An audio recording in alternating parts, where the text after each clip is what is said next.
Dear parents,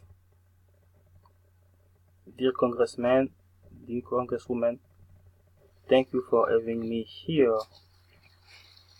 I am Junior Kalambai. I am also a Master of Public Health student at the University of New England.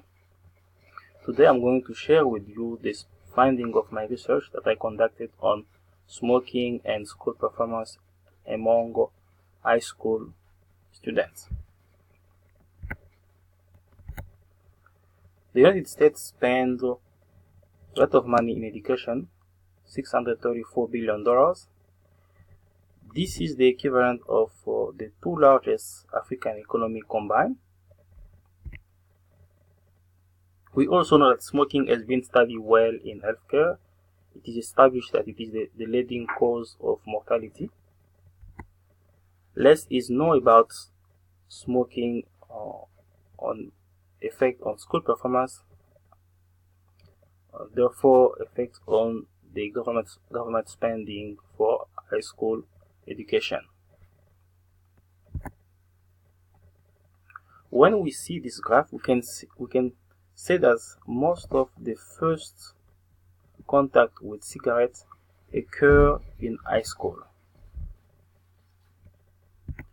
As a matter of fact, 9 of 10 cigarette smokers admitted that they tried the first smoking before the age of 18, and every single day 2,100 youth join the smoker community.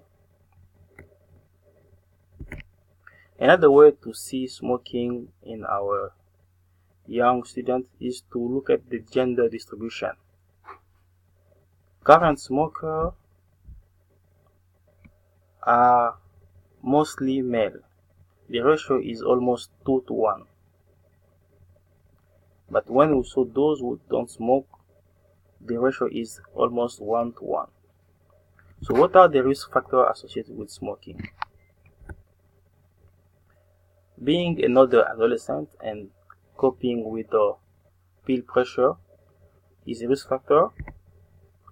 Perceived stress, this applies mostly to male.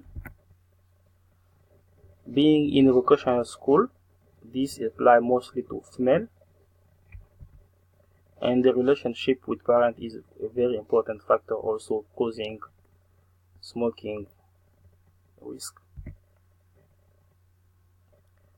Some of the high school students say that they wouldn't smoke if they knew the health issue related to smoking. So lack of knowledge plays also an important role in causing students to smoke.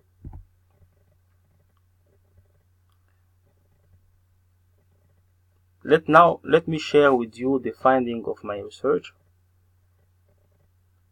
We have established the risk factor of smoking. We have established the gender distribution. Now we can see that by comparing the grade of those who have never smoked to those who are currently smoking, you can see that there is less candidates here with A compared to those who have never smoked. B, among current smokers, the number of current smokers having B is lower than those who are not smoking. So smoking affects all grades, as we can see here.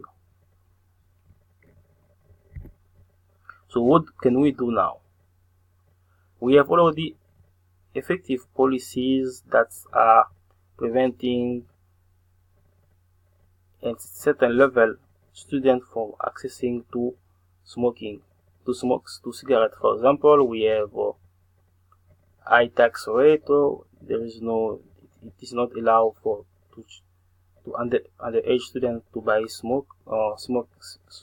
buy cigarettes. We are going to continue with this policy, but we have now to act also at the community level and the individual level to have more results.